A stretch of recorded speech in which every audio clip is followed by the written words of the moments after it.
الحمد لله رب العالمين والصلاة والسلام على سيد الأنبياء والمرسلين أما بعد فأعوذ بالله من الشيطان الرجيم بسم الله الرحمن الرحيم لقد جاءكم رسول من أنفسكم عزيز عليه ما عنتم حريص عليكم بالمؤمنين رؤوف رحيم فإن تولوا فقل حسبي الله لا إله إلا هو عليه توكلت وهو رب العرش العظيم هو الذي أرسل رسوله بالهدى ودين الحق ليظهره على الدين كله وكفى بالله شهيدا محمد رسول الله والذين معه أشداء على الكفار رحماء بينهم تراهم ركعا سجدا يبتغون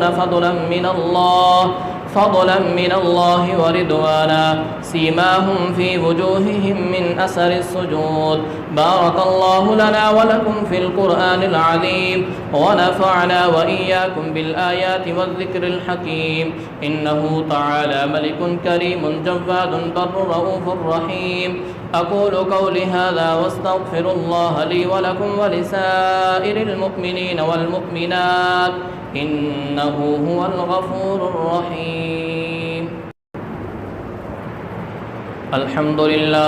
الحمد لله نحمده ونستعينه ونستغفره ونؤمن به ونتوكل عليه ونعوذ بالله من شرور أنفسنا ومن سيئات أعمالنا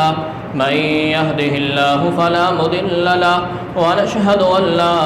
إله إلا الله وحده لا شريك له ونشهد أن سيدنا وسندنا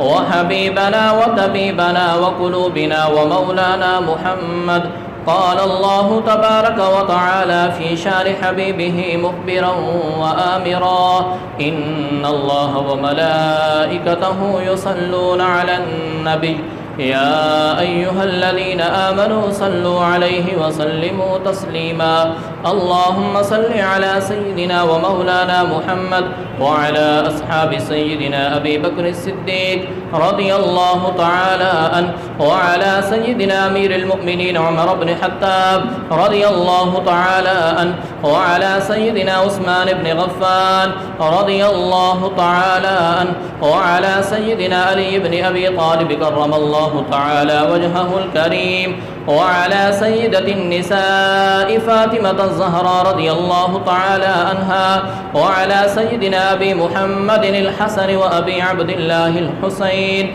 رضي الله تعالى عنهما وعلى سيدنا أمير حمزة وعباس رضي الله تعالى عنهما عباد الله رحمكم الله إن الله يأمر بالعدل والإحسان وإيتاء ذي القربى وينهى عن الفحشاء والمنكر والبغي يعظكم لعلكم تذكرون اذكروا الله ولذكر الله تعالى آلى وأولى وأجل وأتم وأهم وأعلم وأكبر والله يعلم ما تصنعون